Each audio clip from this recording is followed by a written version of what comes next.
दुलाराय बर' फरायसा आफादनि फिरफिलाया जेब्लाबो जोंखौ गोसोखांहोयो जे जोङो मंगलीय फोलेरनि आरो बे फिरफिलाखौ नुबा बर' हारिनि थामोनथा रैखाथि बर' हारिनि सार्भाइभल एक्जिस्टेंस सेफ्टि सिकिउरिटिनि बाथ्राया फैयो आरो बे फिरफिलाखौ नुयोब्ला हारि अननाय हारिनि फारसे साननाय हारिनि फारसे बावसोमनाय हारिनि फारसे निष्ठाबान माने भाबै जोङो हाबा मावनाय बे जोंखौ अरायबो गोसोखांहोयो आरो बड'लेण्डनि बे हेडक्वार्टाराव एबसुनि फिरफिलाया जेब्लाबो उदाङै बिरबाय थानांगौ आरो जोंखौ हारि सिबिनायनि थाखाय हारिनि थाखाय बावसोमनायनि थाखाय जेब्लाबो थुलुंगा होबाय थानांगौ जोंखौ जेब्लाबो गोसोखांहोबाय थानांगौ आरो बे बिथिंखौ नोजोर बोनानै जों बे फिरफिलाखौ बिरदों।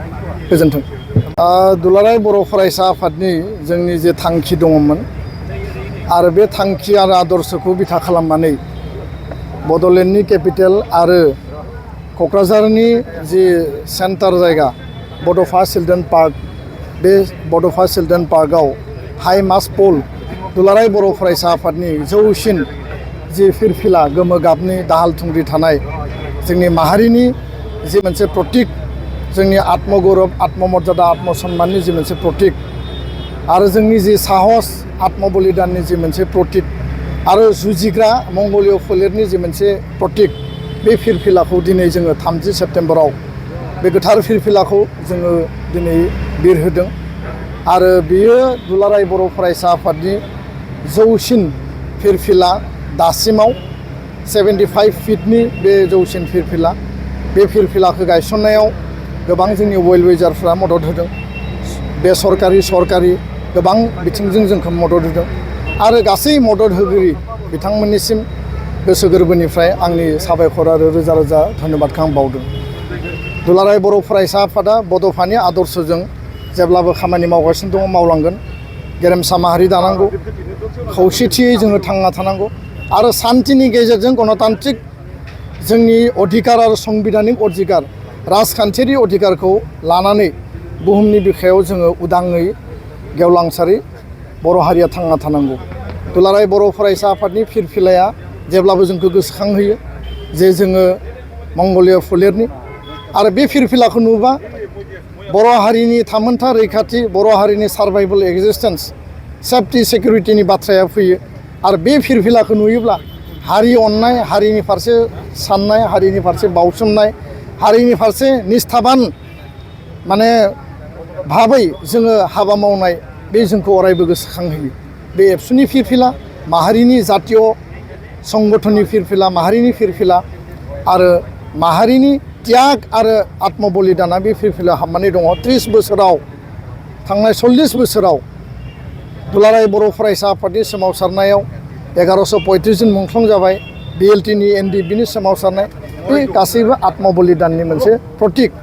दुलाराय बर' फरायसा आफादनि 52 बोसोरनि बे जारिमिनाव जोङो जौसिनथार फिरफिलाखौ बेखायनो बिरहोदों जे जोंनि फिरफिलाया जेब्लाबो सिगां जेब्लाबो गोजौआव जों बिनि सिङाव थानानै गोथार फिरफिलानि सिङाव थानानै जोंनि एबसुनि संबिजितनिखौ बिथा खालामनानै एबसुनि मावथि बिबानगिरि जों जेब्लायबो हाबा मावदों।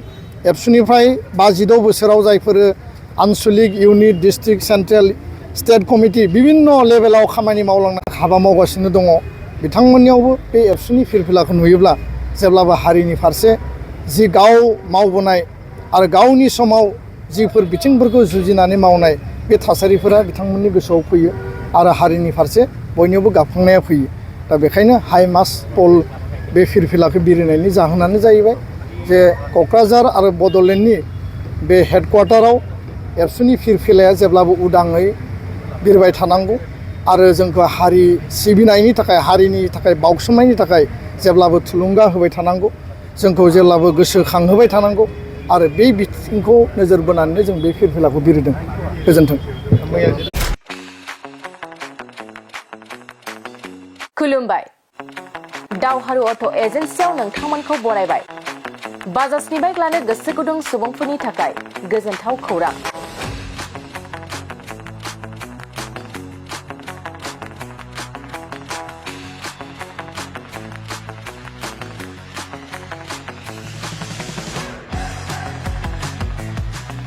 क'क्राझार सहराव थानाय दावहारु अट' एजेन्सिया नोंथांमोननि थाखाय फैगौ अक्ट'बरनि 2 खालारनिफ्राय 7 खालारसिम फुजा धामाका अफार्स लोगोसे मेगालन काम एक्सचेन्ज मेला खुंफुंगोन।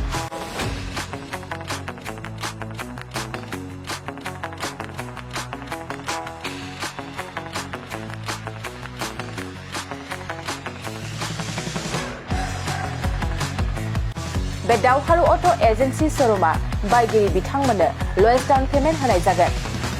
नोंथांमोना दावहारु अट' एजेन्सि श'रुमाव होनो गोनां फुजा धामाका अफार्स आरो लोगोसे मेगालन काम एक्सचेन्ज मेलायाव फैनानै नोंथांनि लुबैनाय बाजाजनि बाइकखौ लांफैनो हागोन। बाजाजनि बाइक सालायनो मोजां मोनग्रा रायजो राजाफोरनो दावहारु अट' एजेन्सि श'रुमा गोबां मोजां अफारफोरबो लाबोदों। बेफोरनो जाबाय जेरै गंनै helmet free, 5 litre petrol free, free air gift आरो गासैबो मडेलनि बाइकखौ एक्सचेन्जनिबो खाबुआ थागोन।